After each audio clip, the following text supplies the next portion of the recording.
As Flight AA-77 descended in a wide turn over the Capitol and lined up with its target, there was a military C-130 plane, like this one, flying above Washington. This is that aircraft. Well, here's a chart of the Washington, D.C. area. And this is the pilot. There's Air Force Base right here. I saw it all. Were you in the building? I was in the 50th floor of the Millennium Hilton. We departed out of Andrews and climbed to 3,000 feet, which took us by the south side of the mall. And I was getting ready to call my wife. I heard the whine of a jet. It had that distinctive silver finish. In our minds, it was definitely an American Airlines aircraft. An American Airlines jet hit the tower. I know about planes.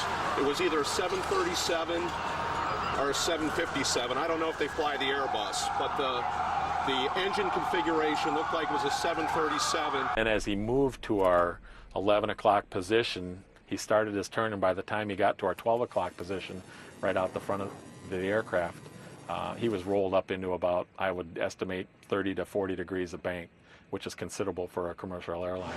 It had the nose down. It was hauling ass. I looked up and I thought, what is this plane doing coming so fast? And it just slammed right into the first tower. And then all of a sudden we saw this big explosion.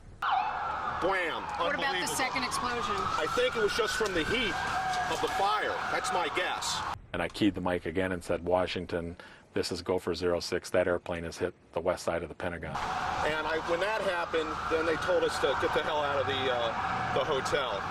Not having ever been part of a major event like this before, you're somewhat detached, but when you're actually a witness to it and then become part of these conspiracies, it's a lot more personal. Have you ever seen anything like this? Absolutely not. I've seen at least 10 people fall to their death and just splat like a ripe tomato.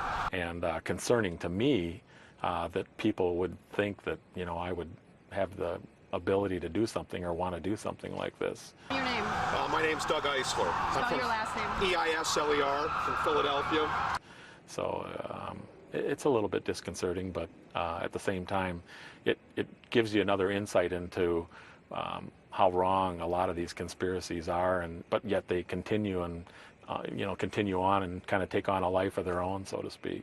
It's awful, but it's I don't know who was at the controls or what was going on in the plane, but it was not a bomb. It was an American Airlines jet that crashed into the tower. Thank you. Sure. I'm here to tell you that it was that 757 that we saw pass in front of us that hit the Pentagon, and it wasn't a missile. But it was not a bomb. It was an American Airlines jet that crashed into the tower.